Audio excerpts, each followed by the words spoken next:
Bom, pessoal, boa noite a todos. É um prazer estar de volta no nosso ciclo de seminários semanais sobre os desafios da Covid-19.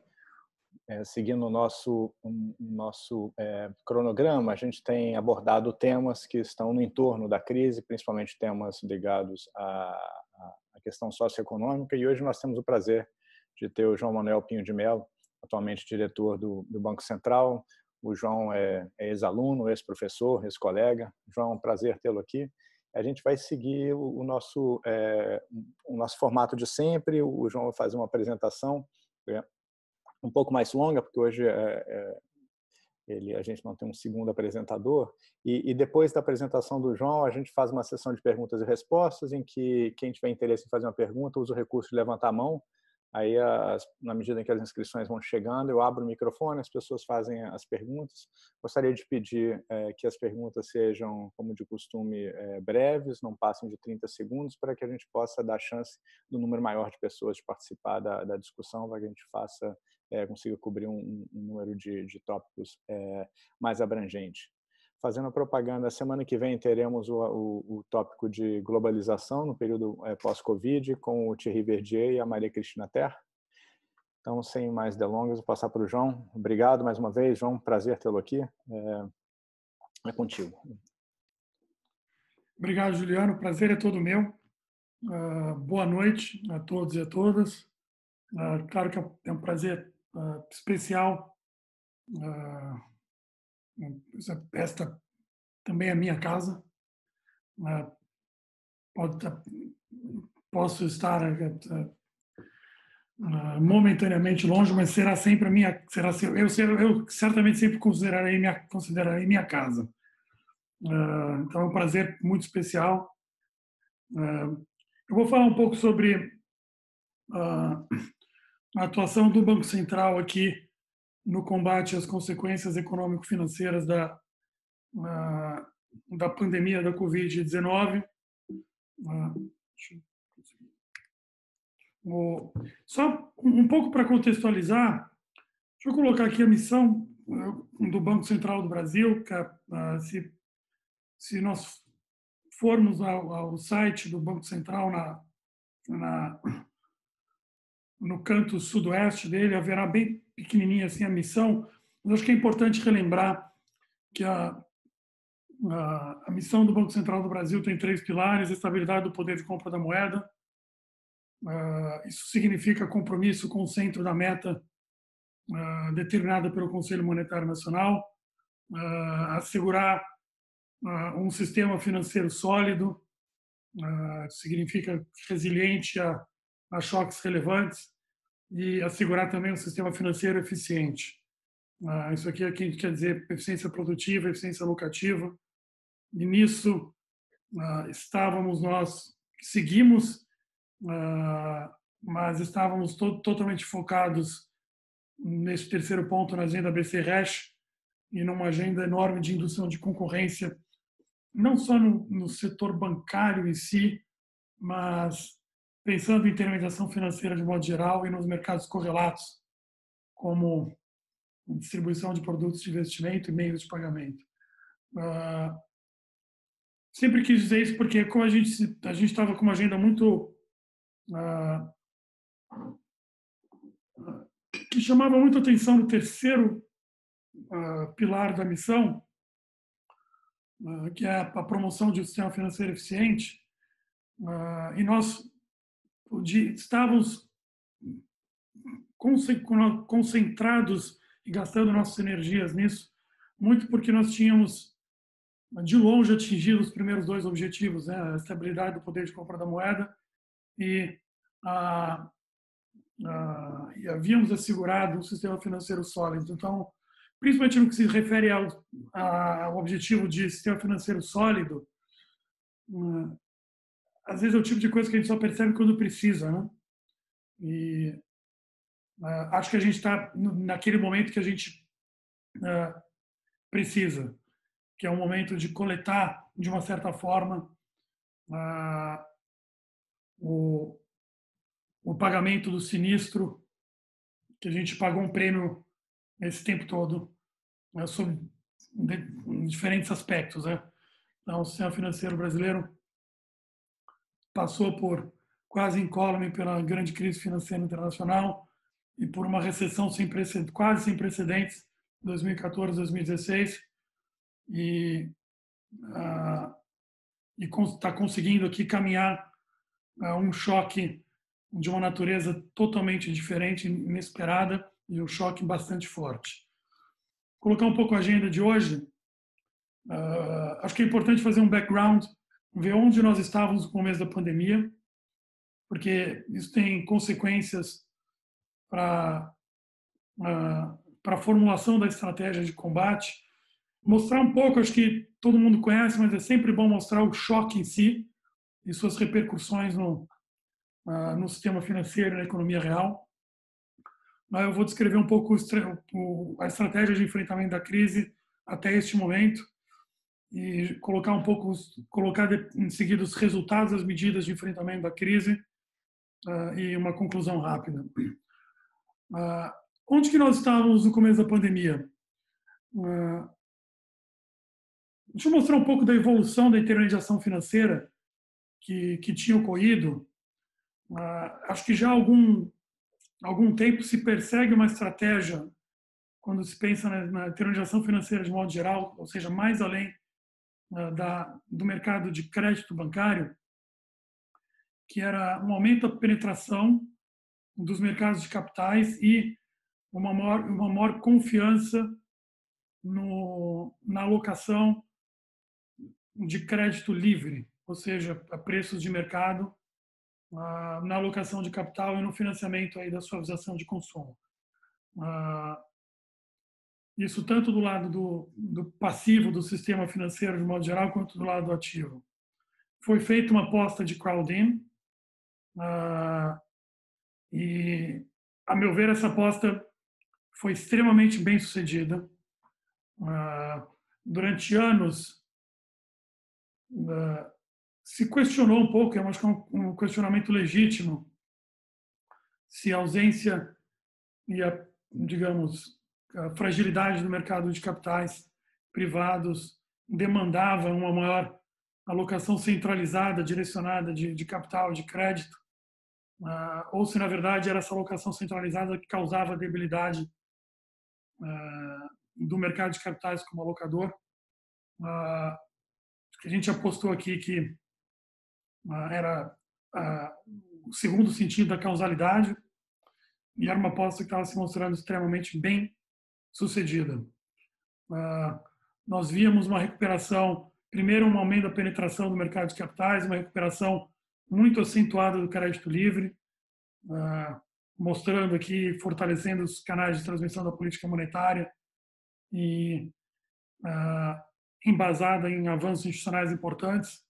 E, ao mesmo tempo, nós vimos uma retração do crédito direcionado, que também tem consequências quando se pensa em política monetária. Isso foi objeto de comunicado e ata do Copom, mas fato é que, do ponto de vista de alocação, o mercado privado estava cumprindo o seu papel.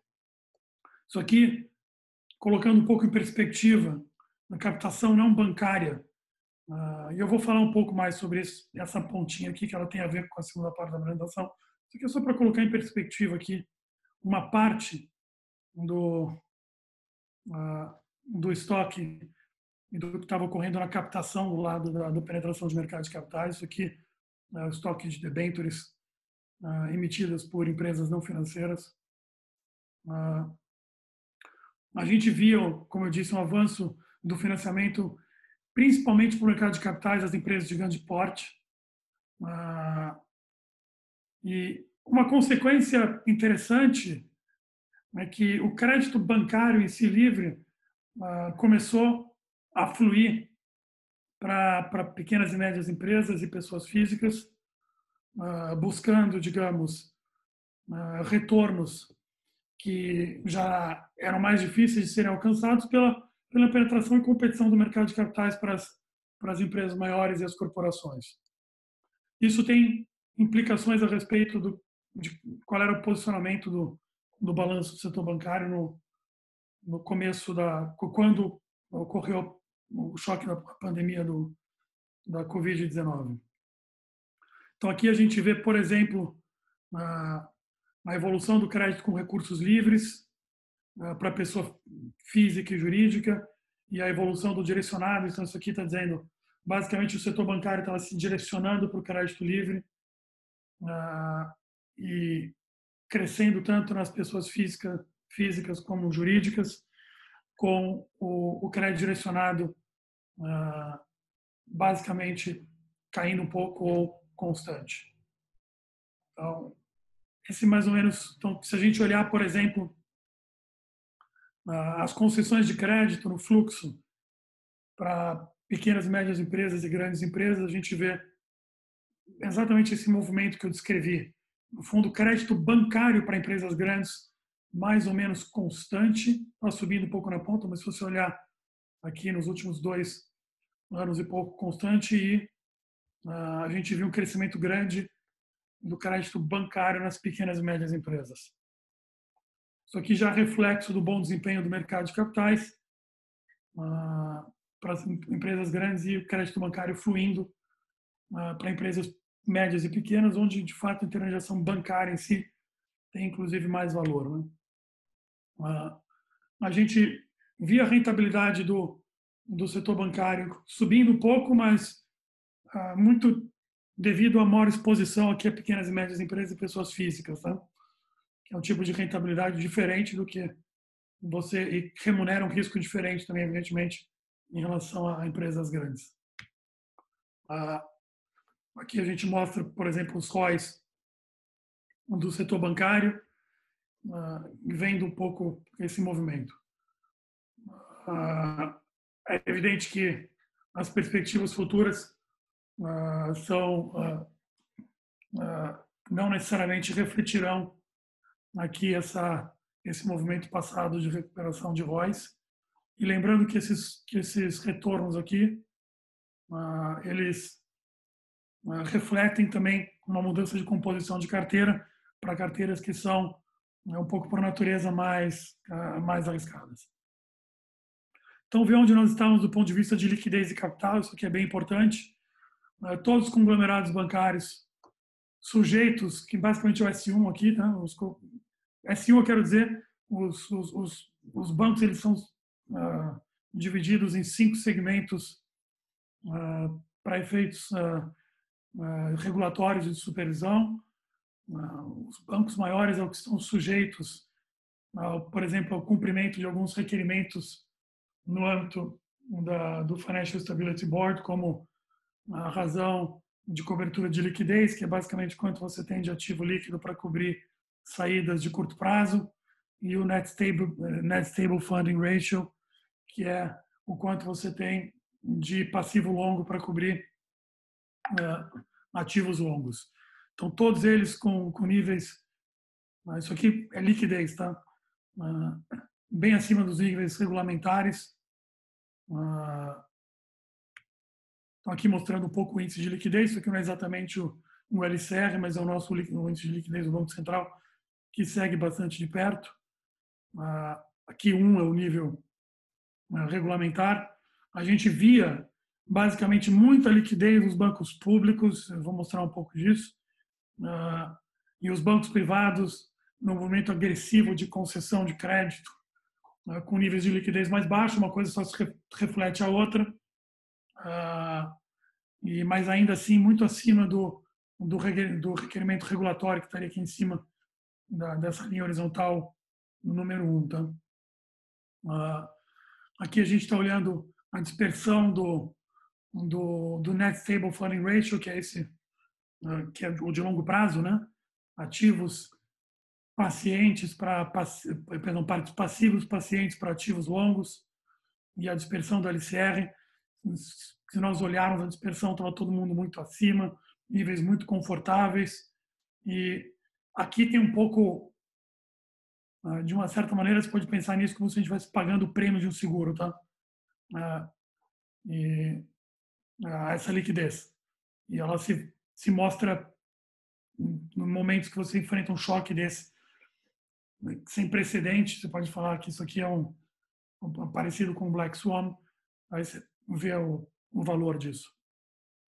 Só mostrando aqui um pouco de fluxo de caixa dos bancos recentemente, só chamar a atenção aqui nos bancos públicos, a gente tem esse movimento aqui positivo no fluxo de caixa dos bancos públicos, que é fluxo de liquidação de crédito. Isso aqui é basicamente as pessoas repagando os bancos públicos, e o que repagou foi muito acima do que concedeu. Então, você tem essa grande pressão positiva no fluxo de caixa dos bancos públicos. Se nós olharmos os privados, também é positivo, mas bem menor, o que, no fundo, é um quadro que é o dual deste aqui, ó, do LCE, do índice de liquidez mais baixo dos bancos privados em relação aos bancos públicos. Isso aqui é retirado do último relatório de estabilidade financeira publicado pelo Banco Central. As simulações feitas no último relatório de estabilidade financeira, que foi publicado, se eu não me engano, no começo de abril, na primeira quinzena de abril, mostram que o setor bancário tem capacidade para enfrentar choques grandes, inclusive as perdas que podem se originar aí na economia, nos agentes reais afetados pela Covid-19. Os testes de estresse específicos para os eventos da Covid-19, supondo queda na avaliação de risco de crédito, ou mesmo aumentos de inadimplência das empresas e dos trabalhadores dos setores mais afetados, mostram um efeito expressivo no aumento de provisões. Tá? Mas o nível atual de capital do Sistema Financeiro Nacional de provisões constituídas funcionam aqui como amortecedores importantes desses choques. Tá? É isso aqui que eu chamei aqui um pouco, a gente está coletando o pagamento do sinistro aqui. Tá? Por um lado, o teste de estresse específico demonstrou que o sistema bancário tem capacidade de recompor os níveis mínimos de capital. Por outro, as provisões e o efeito disso sobre capital pode comprometer o crescimento sustentado do crédito da economia. Considerando a rentabilidade nos períodos pré-crise, seriam necessários 3 anos de resultado aqui para recompor a atual capacidade de capital, que está muito acima dos requerimentos mínimos de Basileia, mas é importante frisar isso. E aqui a gente precisa destacar, e eu vou ir com bastante detalhe, que as medidas adotadas pelo Conselho Monetário Nacional e pelo Banco Central do Brasil visam a mitigar esse risco, reduzir a pressão sobre o sistema bancário, tanto do ponto de vista de capital quanto do ponto de vista de liquidez, e garantir aqui o funcionamento regular da intermediação financeira. E eu vou mostrar que até o momento nós fomos bastante bem sucedidos. Os índices, olhando para capital, mantiveram-se bastante confortáveis, bastante superiores aos mínimos regulatórios exigidos e acordados no âmbito dos acordos internacionais.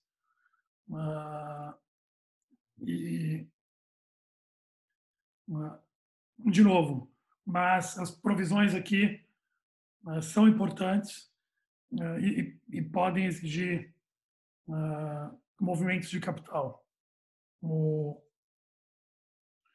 Importante aqui uma medida, vou depois elencar, mas importante tomada do ponto de vista de capital do Sistema Financeiro Nacional é a permissão temporária da não dedução do crédito tributário do prejuízo fiscal decorrente das operações com hedge no exterior. Isso aqui é o famoso overhead, que nos momentos de desvalorização cambial consome capital do sistema bancário. Então, a gente precisa tomar uma medida emergencial aqui para dar um alívio de capital no sistema bancário. E eu quero sempre frisar as medidas de apoio à liquidez e alívio de capital no sistema bancário, elas de uma maneira ou de outra percolam e chegam na economia real. Não tem milagre aqui. E o mandato de atuação do Banco Central é na verdade, não é nem na intermediação financeira de modo geral, apesar de ter sido expandido agora, mas até o momento no sistema de crédito.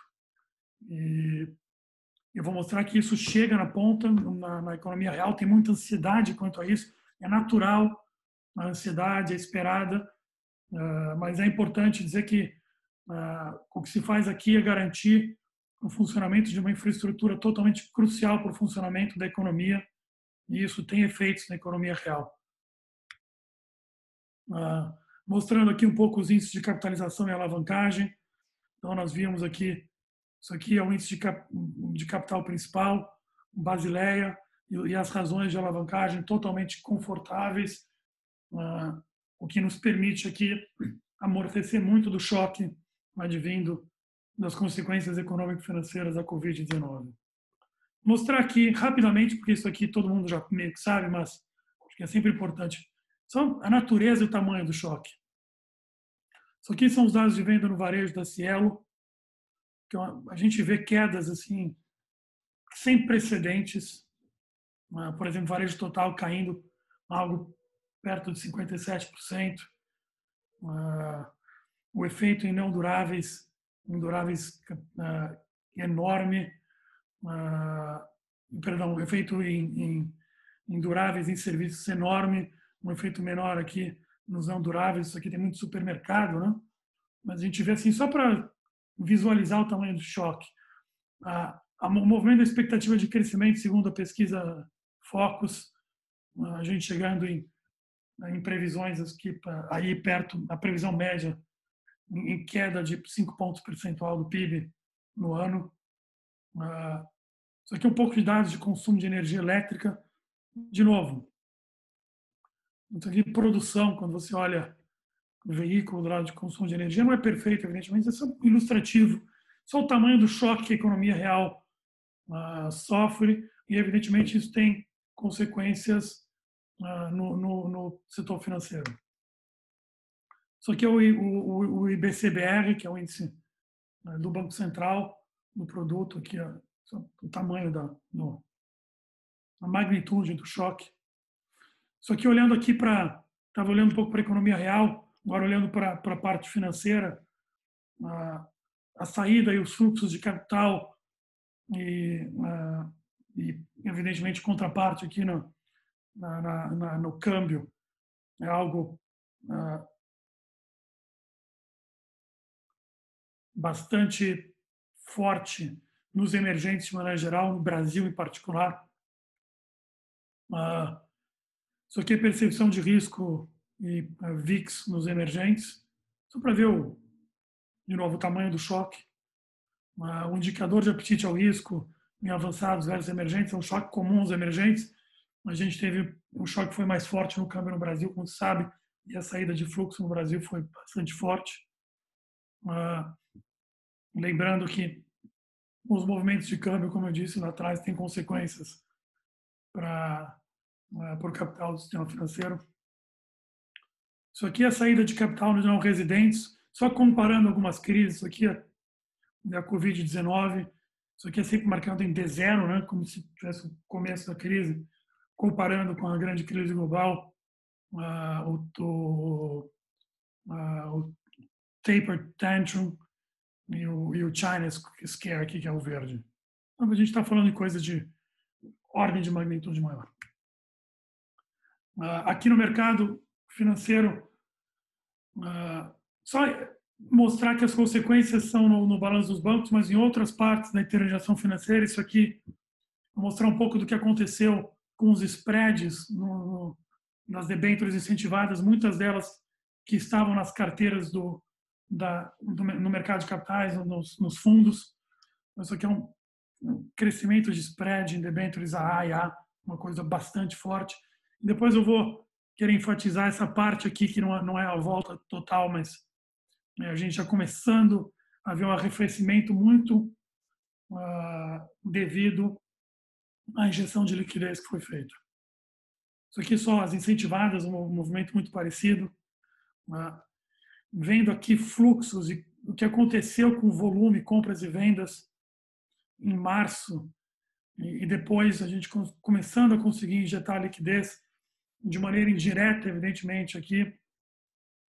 A gente vê a indústria de fundos aqui sofrendo lá da venda e os bancos conseguindo absorver boa parte desse fluxo na compra. E eles só conseguiram absorver isso porque foi injetada liquidez no setor bancário, o que faz a liquidez percolar para as outras partes da intermediação financeira, deixa o mercado razoavelmente funcional, mesmo ou menos disfuncional, o que, em última instância, chega, assim, na economia real. De novo, mesmo gráfico que eu apresentei antes, isso aqui era apresentando um movimento estrutural e aqui enfatizando o movimento na ponta, na variação de estoques de debêntures, a gente já vê o negócio caindo. Aqui mostrando um pouco as operações de crédito, pessoa jurídica e pessoa física. Vou minimizar aqui. Eu queria enfatizar esse movimento de recuperação. Depois eu vou falar um pouco sobre este. Até março nós não observamos nenhuma queda relevante nas operações de crédito para pessoas jurídicas, nem PMS, e a gente vê esse movimento muito forte aqui nas grandes empresas. Então, isso aqui foi basicamente um efeito de uma pressão no setor bancário vinda não do lado que tipicamente a gente vê na literatura, nos exemplos históricos, do lado passivo dos bancos, nos depósitos, senão do lado dos ativos dos bancos. Aqui são as empresas sacando suas linhas de stand-by de liquidez, que é um movimento natural, dado o tamanho e a incerteza do choque, que você puxar a liquidez, as empresas puxaram a liquidez. Isso aqui é você sacar linhas de stand-by que são relativamente caras, tá? Para manter a liquidez do caixa. Não tem nada de errado com isso, é perfeitamente normal. Só que isso aqui mostra esse movimento, a pressão de liquidez que foi colocada no setor bancário brasileiro em muito pouco tempo. Perdão. Mas isso aqui é só um pouco para enfatizar esse movimento na ponta. A gente não vê uma queda de concessões nas pequenas empresas e você vê um aumento enorme de concessões nas grandes empresas, muito por conta dos saques nas linhas de stand-by que principalmente as grandes empresas têm no setor bancário. Falar um pouco da estratégia de enfrentamento da crise. Os objetivos da atuação da autoridade monetária aqui é evitar disfuncionalidades, assegurar a confiança nos mercados. As medidas do Banco Central visam a manter o sistema bancário líquido e estável para fazer frente aos desafios que já se apresentaram e talvez virão à frente, garantir que o sistema fique capitalizado para que o canal de crédito continue a funcionar com normalidade, oferecer condições especiais para que os bancos possam rolar as dívidas dos setores afetados pela crise. Nós tomamos uma medida importantíssima de rolagem de dívida aqui, que já injetou uma quantidade enorme de recursos na economia real, como eu vou mostrar. Inclusive, foi a primeira medida de rolagem de dívida que foi tomada mundialmente. O Fed fez a dele, acho que 8 dias depois. Garantir que o mercado de câmbio funcione com normalidade, sem disfuncionalidades de liquidez. Nós não nos apoiamos contra o vento no câmbio. A atuação é para evitar disfuncionalidades específicas. Manter as condições monetárias estimulativas aqui para que o crédito sirva como canal de impulso ao crescimento, sem prejuízo ao objetivo de manter a inflação controlada. Nós temos um compromisso do Copom com a manutenção da inflação no centro da meta. E reforçar aqui que as medidas adotadas pelo Conselho Monetário Nacional e pelo Banco Central não encontram paralelo na história do sistema financeiro nacional. Eu vou mostrar com detalhe, mas nós colocamos de pé um projeto de 4 anos de linha financeira de liquidez, que é, no fundo, um projeto para tornar o redesconto, a janela de redesconto funcional. Era um projeto de 4 anos. Por que era um projeto de 4 anos? Enfim, isso vem menos ao caso aqui. O fato é que nós colocamos de maneira segura, em 3 semanas, linhas que já estão rolando hoje de redesconto contra debêntures e redesconto também contra a carteira de crédito dos bancos. Coisa que teve-se muita dificuldade historicamente se fazer por razões que são menos pertinentes ao momento. Conjunto de medidas aqui, as medidas de liquidez. As medidas incluem a liberação de compulsório que nós fizemos preventivamente, inclusive com uma medida bastante importante de revisão do LCE, que conta de depósito compulsório para a formação da razão de liquidez, da razão de cobertura de liquidez, que foi muito importante para que os bancos entrassem na crise com liquidez. A oferta de linhas temporárias especiais de liquidez, a reativação aqui, as linhas temporárias de liquidez foi a que eu citei, na verdade é um projeto de colocar o redesconto de maneira funcional e rapidamente em prática para empréstimos contra lastro em debêntures e carteiras dos bancos. A reativação do depósito a prazo com garantia especial, isso aqui um pouco para a gente garantir que a liquidez vai fluir.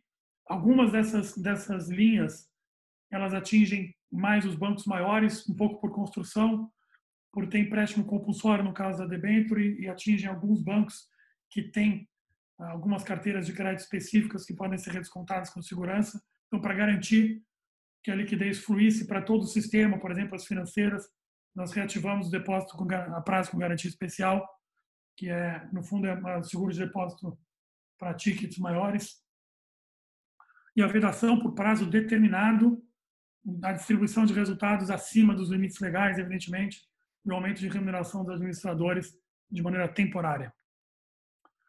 Então, como eu disse, liberação dos depósitos compulsórios, oferta de linha temporária de liquidez rastreada em debêntures, que a gente chama de Letel debêntures, e rastreadas em carteira de crédito, Letel LFG. É nesse bullet aqui que a gente diz que é sem precedente, e hoje o Banco Central do Brasil faz o que lá o fundador da Economist, Walter Bagehot, lá no século XIX, falava que era a função primordial de uma autoridade monetária, que é emprestar para garantir liquidez contra bom colateral. Na medida de liquidez também é preciso citar aqui que não é uma decisão do Banco Central do Brasil, e sim uma decisão do legislador, que é a Emenda Constitucional 106, que ampliou o mandato de atuação do Banco Central, e a atuação será também em paralelo, em analogia ao que é feito no câmbio, para corrigir disfuncionalidades.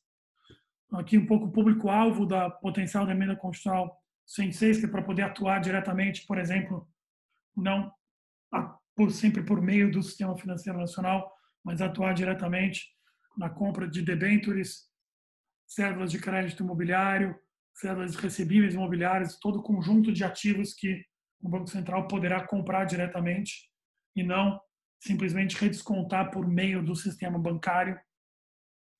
Lembrando que o novo instrumento não inclui cotas, não inclui instrumentos de equity nem cotas de fundos de investimento. Então, aqui, um pouco do potencial que nós temos.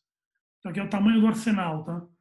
Se esse arsenal vai ser todo usado, isso aqui é uma coisa que a gente precisa ver como vai usá-lo com segurança para garantir, evidentemente, os interesses do contribuinte brasileiro aqui, que tem interesses nisso por meio do balanço do Banco Central do Brasil. Mas o importante é ter o arsenal para, se precisar, atuar. Muitas vezes, só a presença do arsenal já ajuda muito a corrigir as disfuncionalidades e acalmar os mercados. As medidas de capital. Então, coloquei conjunto de medidas de liquidez e medidas de capital. No segundo conjunto aqui, com as medidas de capital, consiste em reduzir temporariamente as exigências regulatórias que requerem capital e provisão das IFs. O que é isso aqui? Isso aqui é o que eu disse que é a renegociação, eu vou mostrar os números dela.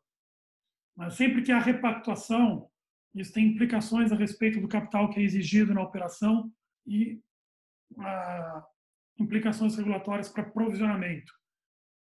O que nós fizemos foi as repactuações que foram feitas, mantidas a mesma taxa de juros, foram flexibilizados os requerimentos de capital e de provisão.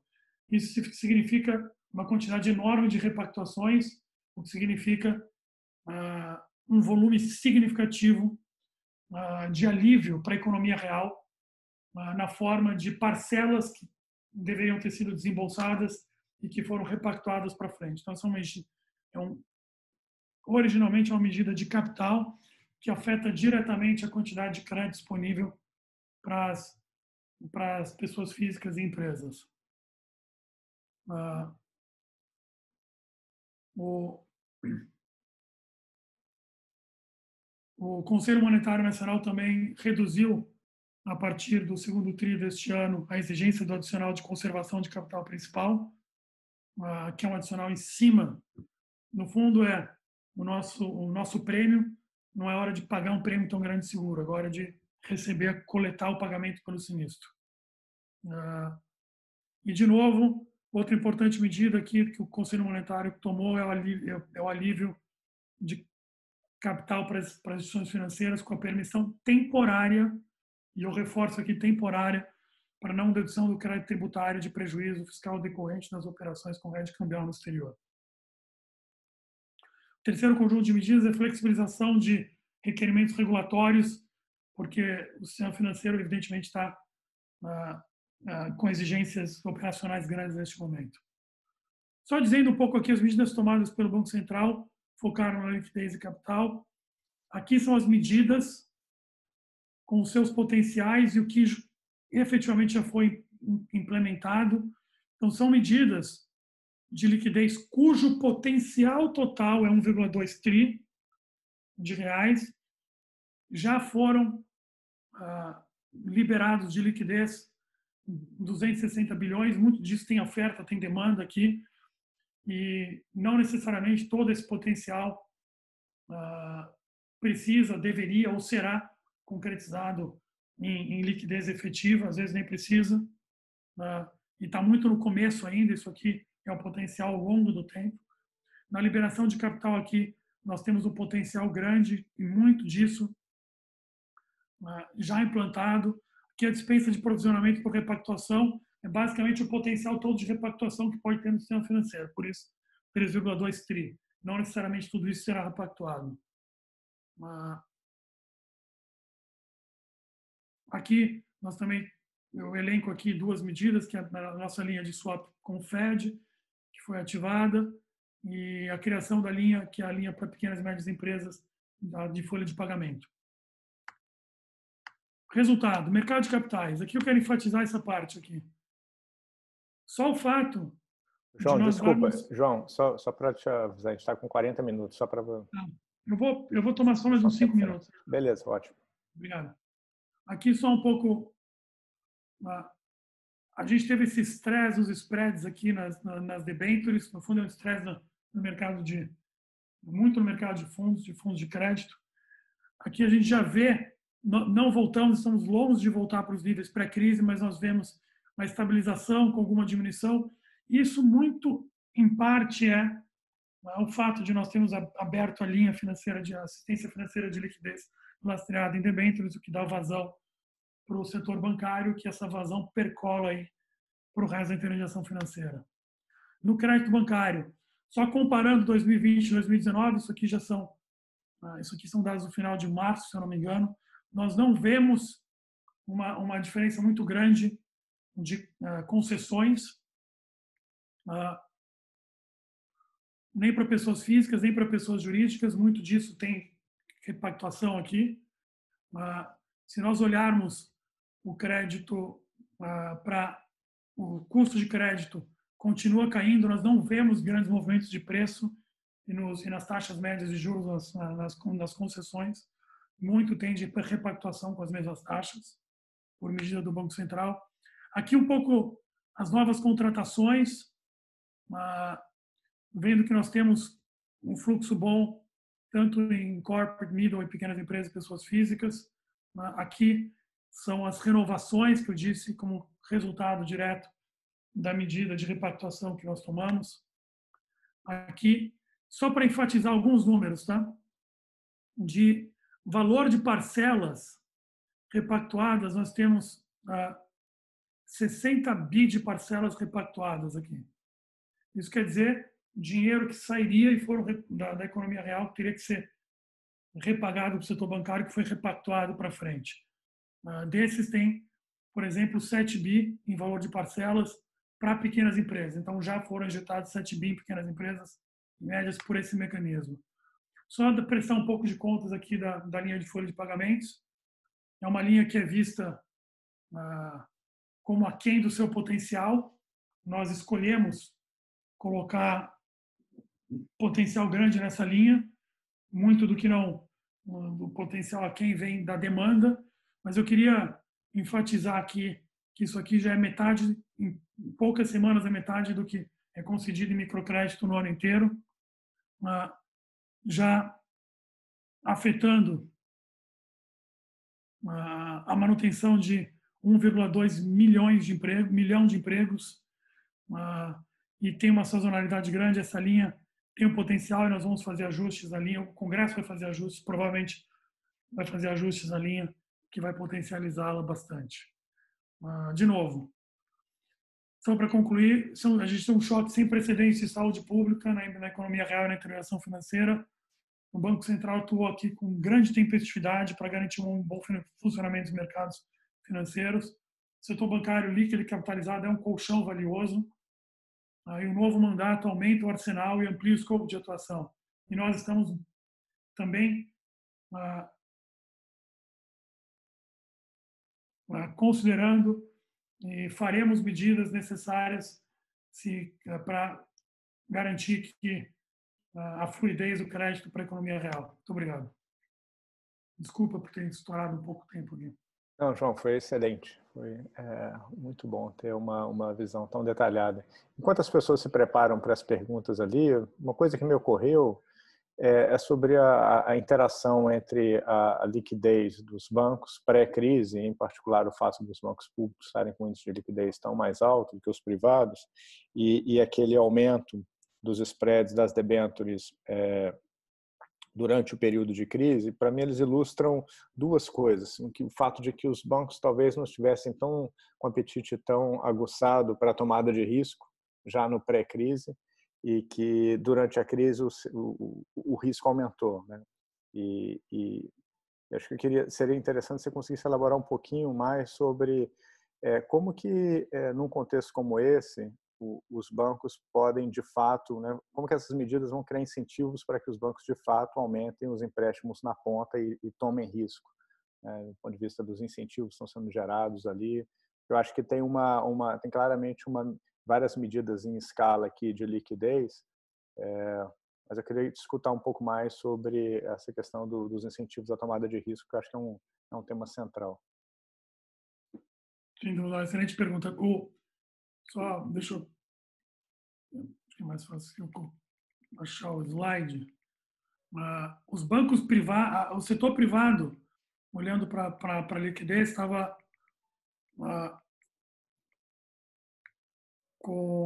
e o fluxo de caixa, né, o gráfico do fluxo de caixa, que acho que é o anterior, sim, com um apetite bastante grande, aumentando bastante a tomada de risco.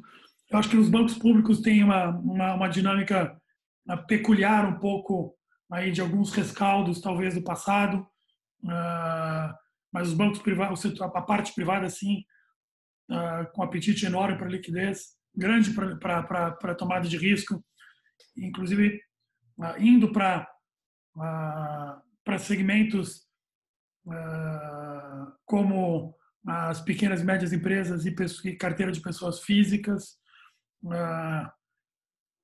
muito por pressão competitiva nos large corporates, e inclusive ilustrando aí a melhora na intermediação financeira. Claro que, frente ao choque, e eu queria ressaltar este gráfico que eu gosto muito,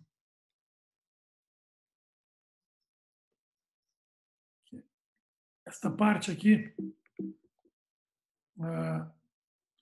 que isso aqui é uma enorme tomada de liquidez e uma enorme tomada de risco e pressão de liquidez no setor bancário, principalmente advindo aqui da demanda das grandes empresas com linhas de stand-by.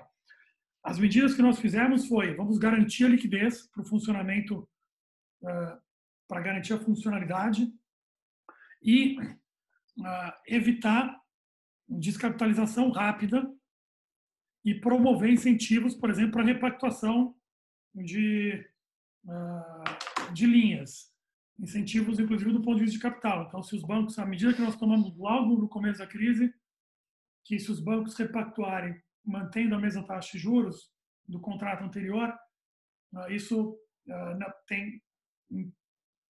não tem as implicações que havia de aumento de capital e necessidade de provisionamento.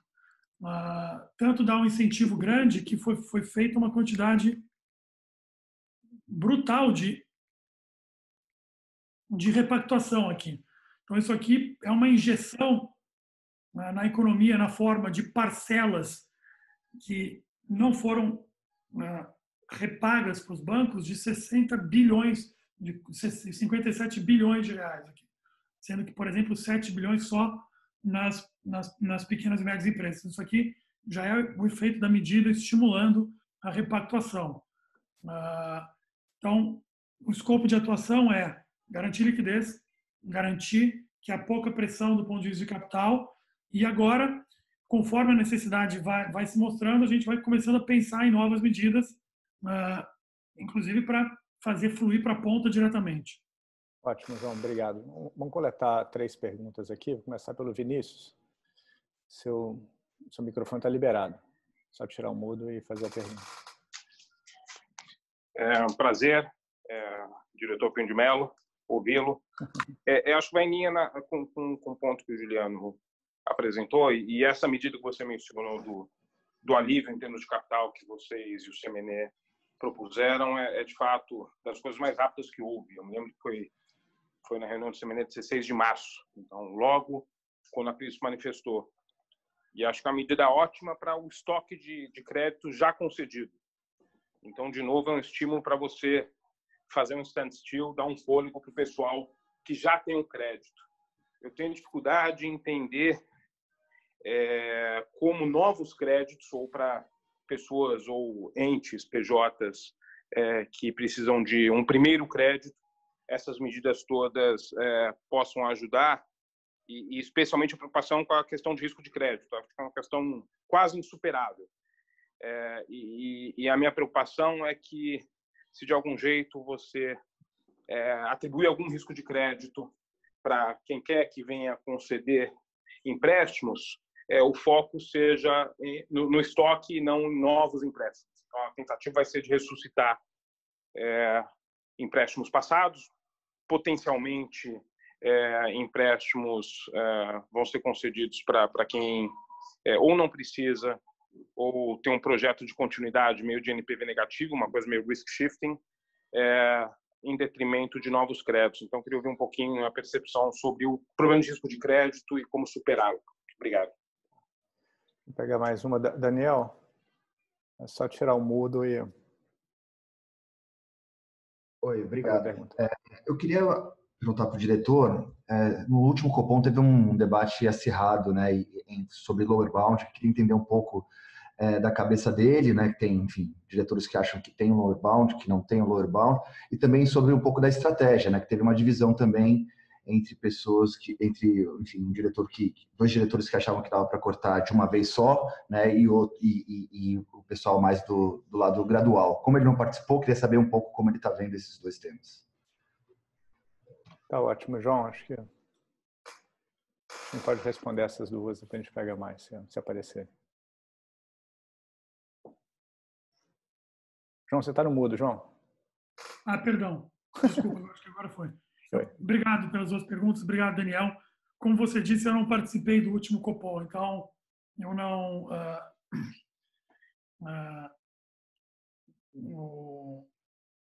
eu me sinto menos cômodo em comentar. Agora, o comunicado e a ata estão aí.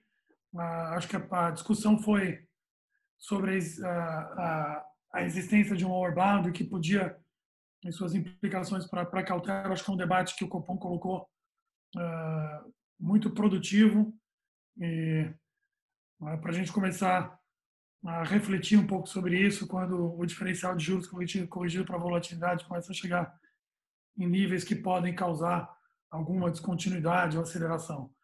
E quanto à decisão, está lá, foi o 75, mais uma sinalização para a próxima. Eu acho que é muito mais uma percepção aqui de potenciais. Se você espalhar o orçamento para conseguir um pouco mais de informação ao longo do tempo, muito menos uma discordância. A pergunta do professor Vinícius Carrasco, o risco de crédito, de fato, a gente tem um choque dessa magnitude, por isso que eu quis ilustrar graficamente o tamanho do choque.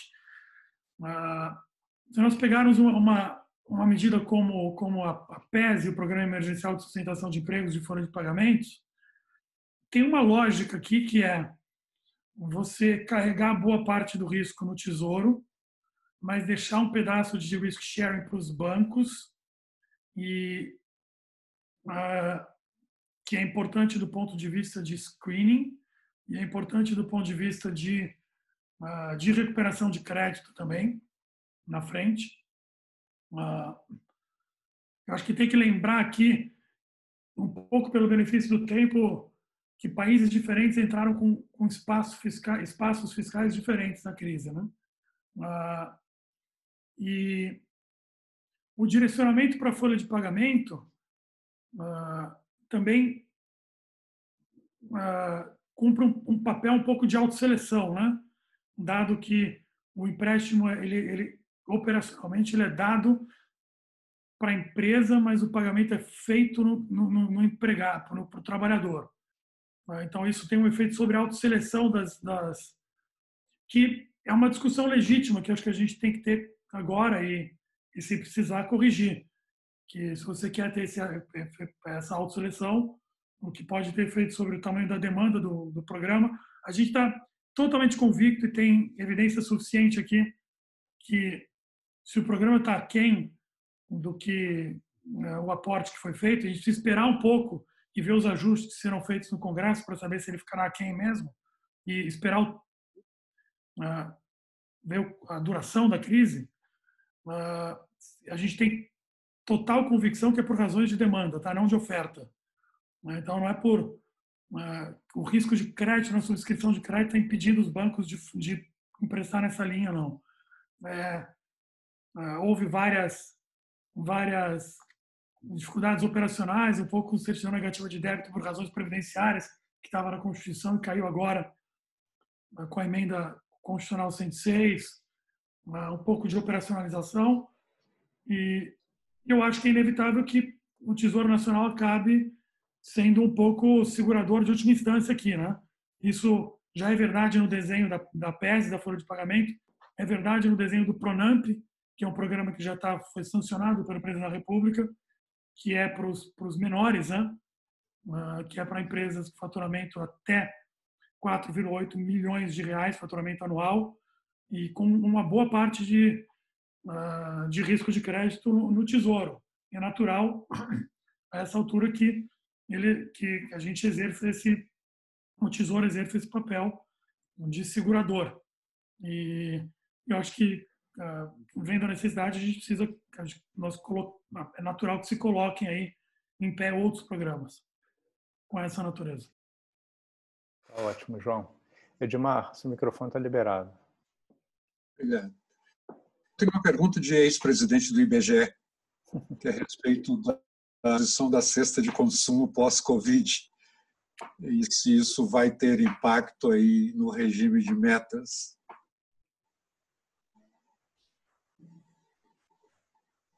Quer que eu explique mais? Não, acho que eu entendi, Edmar. Tá. Ok. Deixa eu pegar mais uma aqui. Carlos, Só liberar, o microfone está liberado. A minha pergunta é sobre a linha para comprar CCBs, que eu não vi o valor que foi liberado até agora, e eu queria saber se ia ser operacionalizada como nos Estados Unidos, que eu creio que eles contrataram uma instituição, acho que foi o BlackRock, para operar pelo Banco Central. Como é que isso vai funcionar aqui no Brasil? Se já começaram a comprar CCBs, que me parece uma coisa bastante sensível. Tá ótimo. João, quer comentar essas duas perguntas? Claro, vou começar por último. Nós estamos agora no processo de operacionalização aí do mandato que foi expandido. Então, os detalhes virão logo em breve. Há necessidade de operacionalização e alguns desafios, é normal isso, é natural. Eu não consigo responder a última pergunta com a precisão que eu gostaria, mas a operacionalização do que será comprado, como e quais os termos virá aí nos próximos, brevemente, conforme, inclusive, norteado pela necessidade que nós virmos aí do ponto de vista de liquidez e disfuncionalidades do mercado. Quanto à pergunta do Edmar, me parece assim como um exercício acadêmico, evidentemente é bem plausível que a cesta de bens mude. Operacionalmente, nós tivemos agora uma alteração de cesta de bens na última pesquisa de orçamento familiar, né? E o que virá para frente de mudanças de mensuração e pesos é uma decisão que tem que ser tomada na frente conforme a necessidade e conforme a capacidade operacional aqui, né? Mas a meta, o regime de metas é baseado no IPCA, né? E ele tem que ser seguido baseado no IPCA, que é um mandato que é conferido ao Banco Central pelo Conselho Monetário Nacional.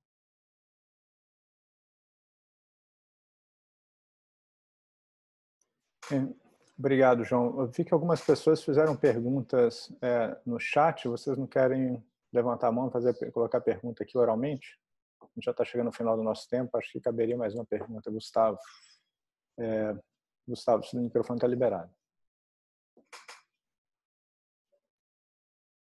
Você tem que tirar do mudo.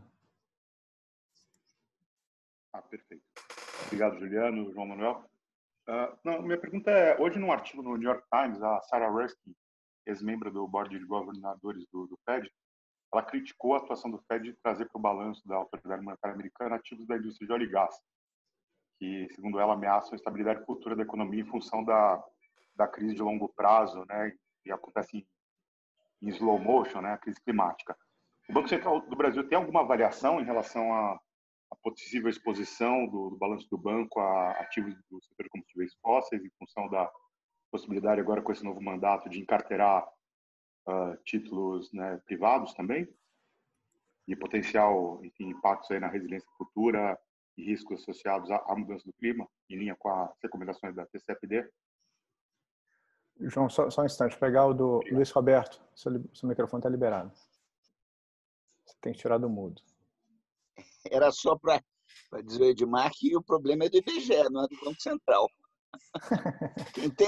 Quem tem que olhar esse negócio da cesta é o IBGE, não é o Banco Central, não. O João não tem nada com isso. Brincar com o Edmar. Era só isso. Obrigado. Obrigado, Luiz. Então vai lá, João. Você está no mudo. Obrigado, Gustavo, pela pergunta. Acho que eu posso responder, acho que num nível de generalidade maior do que você gostaria, mas nós vamos operacionalizar o novo mandato, de novo, conforme a conveniência, conforme os riscos dos ativos, a necessidade, a segurança de fazê-lo, tendo em mente que o balanço do Banco Central do Brasil, em última instância, ou não se escolheu na PEC lá um aporte direto, mas transita para o Tesouro Nacional e, portanto, para o contribuinte, transita por meio das regras estabelecidas aí em várias legislações, inclusive na Lei 13.820, que disciplina a relação do Tesouro com o Banco Central, no que diz respeito às operações cambiais. A gente vai olhar ativo a ativo, necessidade, risco, segurança de fazê-lo. E de resto pode haver um debate aí sobre a gente tem, evidentemente, nós seguimos do ponto de vista, sempre seguimos antes e depois, independentemente da Covid-19, do ponto de vista de estabilidade financeira, riscos climáticos e outros riscos que podem ter efeito sobre a estabilidade do sistema financeiro nacional. É por esse mecanismo. Tá? Bem, obrigado, João. Acho que a gente já chegou já ao final da nossa hora e, como de costume, a gente tenta respeitar esse limite de 1 hora para as nossas discussões. Eu queria aproveitar essa oportunidade para agradecer mais uma vez ao João Manuel pela excelente participação. Acho que foi extremamente informativo e acho que, pelo menos eu aprendi bastante. Imagino que as pessoas também tenham aprendido bastante sobre a atuação do Banco Central e o trabalho que está sendo feito nesse momento. João, muito obrigado. Lembrando que semana que vem, então, teremos o Thierry Verdier e a Maria Cristina Terra falando sobre comércio internacional no período pós-Covid. Eu agradeço, Juliano. Muito obrigado. E agradeço a todos e todas aí. Tá ótimo, pessoal. Boa noite, então. Até semana que vem. Obrigado, João. Tchau, tchau.